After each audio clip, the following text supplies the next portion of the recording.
Mga buddy, ito na siguro ang isa sa pinakamahalagang biyahe na gagawin natin dini sa parting are ng Batangas. Yan ay kung alam ninyo, yan ay papunta ng Agoncillo. Malalampas lang natin mga buddy ng Centro Mall na kung saan itong lugar na ito ay matindi rin ang naging pagbaha lalo na dini sa may Ayaw-Iyaw at mga karatig na barangay. At dini nga mga buddy ay naghihintay ng ating mga kasama sa ating gagawin na misyon. Dalawa lang ang mga buddy ang sumama. Sa dami ng mga naging interesado, pero dalawa lamang ang sumama at dinagdagan ko pa ng isa, ang aking anak, ang aking kasabay diyan. So yung dalawa namin kasama ay tagalipa na kung saan first time ko rin lamang na nakilala. Dini nga ay papunta na kami sa Coral na Munti na kung saan ay sisinsay muna kami dini sa isang outlet ng Dali at dini kami mamimili. Kaya nagpapasalamat tayo sa mga nagbigay sa atin ng mga sponsors. Kung hindi dahil sa inyo, hindi mangyayari ito. So, nung makaparada na kami dini sa may Dali mga bade, ay ari na sumunod na tagpo. Ari na ang aming mga pinamili.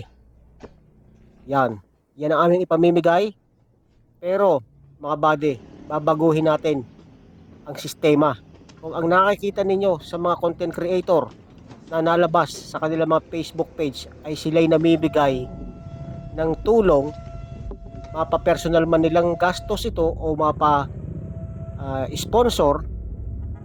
sa atin, hindi natin ipapakita na tayo ay nag-aabot. Kasi parang napakasamang tingnan mga bade na ikaw ay natulong nga ay kinukuha mo pa ng camera, no, ng video. Dini nga sa may bayan na ng Agoncillo kami at ari naman ay sa parte na ng Subic, Ilaya. May isa ring lugar na talagang matindi ang pinsala. Kita nyo naman mga bade ang nangyari din sa lugar nare. Ay ako'y nabalaho pa diyan. Abay, mali ang aking daan Kundangan ka naman mga bade. Pagdating din mga bade, ari na ang bagong itsura ng Baywalk. Yung Subic Ilaya Baywalk na kung saan nung isang linggo ating hindi nadaanan, ay mabuti nga ngayon, linggo, ay pinayagan. Pero bukas, Lunes, ay hindi na pwede uling dumaan diyan at magkakaroon na uli ng clearing. Kita nyo naman kung gaano kataas ang mga tumpok ng mga lupa na naipon diyan sa gilid. Ay yung putik ay naging gabok na dahil nga sa ilang araw ding hindi naulan mga bade. So pagdating din sa Bilibinwang ay meron pala dining lusutan pakanan. Kaso nga lamang ay lumampas kami. Pero ikukwento ko sa inyo mga bade, mahabang istorya yan mga bade kung bakit kami lumampas sa aking anak. Dini nga ay kami dire-diretso laang.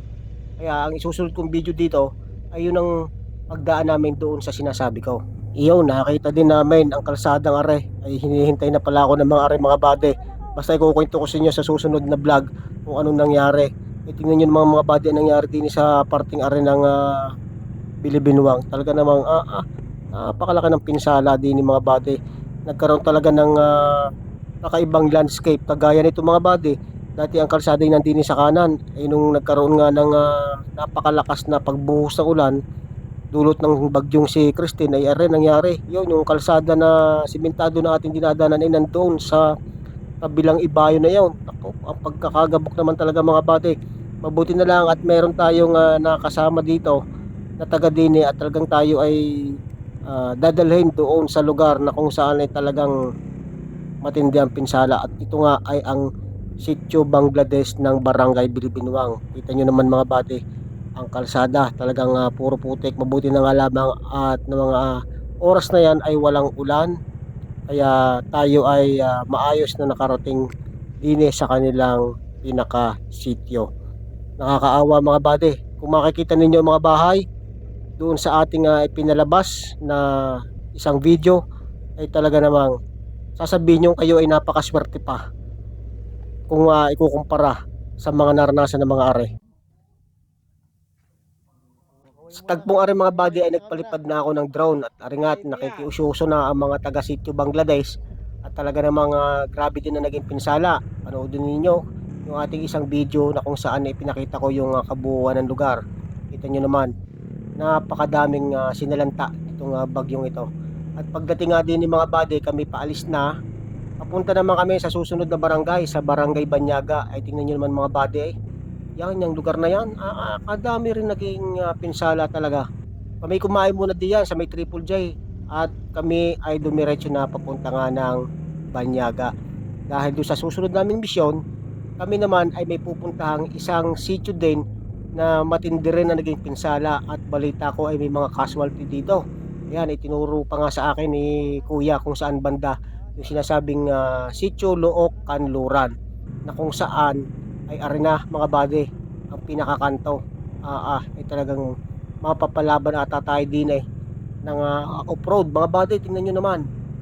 So sa una kong tingin, akala ko wala na mga bahay din sa may padulo, pero napakarami pa pala mga buddy. At makikita ninyo sa kalsada na ang iba ay natabunan na talaga ng lupa dahil nga doon sa pag ulan na yon, nasanhi ng bagyo na si Christine. Ay arena pala ang sinasabi na sitio Look Kanluran, na kung saan ay naku mga buddy, kawawa. Pero kung ang hinihintay ninyo mga buddy ay papakita ko na ako'y nag-aabot ng tulong, ay nakaw, mabibigo kayo. Hanggang din na lamang ang video ito. Gusto ko lamang ipakita sa inyo, gusto ko lamang mapanood ng mga sponsor na dito namin ipinamigay ang kanilang mga pinaghirapang pera. Yung aking nalikom na kaunting halaga ay din namin dinala